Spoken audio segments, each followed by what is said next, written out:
Chapter 1. The word of a fool is only as good as his luck. Brother Vaughan, Cathurin Monk. Alette Kilbour didn't fit in. No matter how she tried, she stuck out like a cornstalk in a pasture.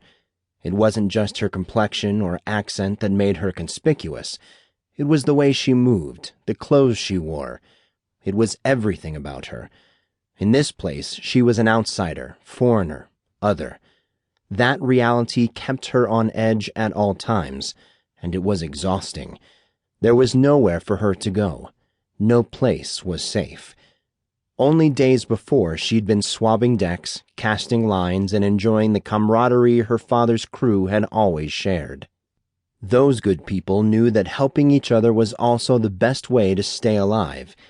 Each of the permanent crew had saved the life of another at some point. It was the way her father selected his crewmen.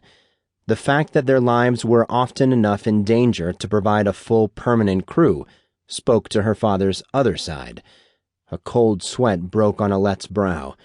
It was that other side that had quite possibly gotten him killed. But she tried not to think about that. He'd survived things in the past that had seemed impossible, and she concentrated on saving her own skin. That was what he would have told her to do, and she did her best not to let him down. The coming sunrise meant scrutiny, and that meant being ready to flee at any moment. There was no way for her to know exactly why her father had been taken, but the vision of him crumbling under the attacks of far larger men and being dragged into a pull cart was etched in stark and painful memory. Tears threatened at the corner of her eyes, and she wiped them away with resentment. This was when the strong got stronger. Her father's words got her moving, and she walked toward the shadows beneath the stone archway supporting the spiraling roadway. These places, while patrolled heavily at night, offered some modicum of safety during the daylight. Alette had already seen, though, that it was easy to become trapped here. A single guard could pen her in and call for help. Only the knowledge that she could probably fight her way past a solitary guard kept her moving toward the deepening shadows. Anger crept out from behind her other emotions, and she wondered once again what her father had been thinking. Coming here had been a mistake, and Alette had known it from the start. She begged her father not to make the trip.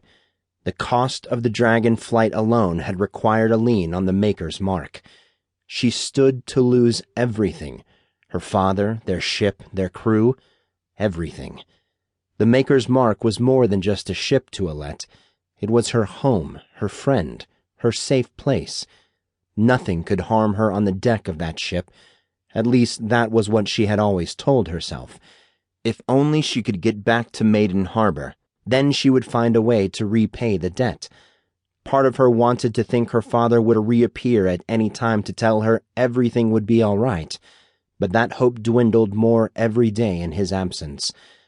Getting home seemed impossible. Dragon flights were no cheaper here than they were from the Midlands. Alette was no more accustomed to spending time in the Mids. She'd sailed the waters around the peninsula, but the open seas were her home. The people of the Mids were hardy, rugged people who pulled their livings from an unforgiving land. Here in the heights, though, there was no soil, only stone. Alette had seen gardens and groves, but those were filled with rich black soil that brought a fortunate market here. Since those in the heights believed that the soil from the cloud forest was cursed, Midland soil was among the most prized and expensive imports. It was one of the primary reasons for trade between the heights and the Mids. It was heavy and cumbersome, and a dragon loaded with soil rarely carried anything else. Crossing over the Jaga took time, and every trip involved risk. Increased demand had put a strain on the limited number of dragon flights.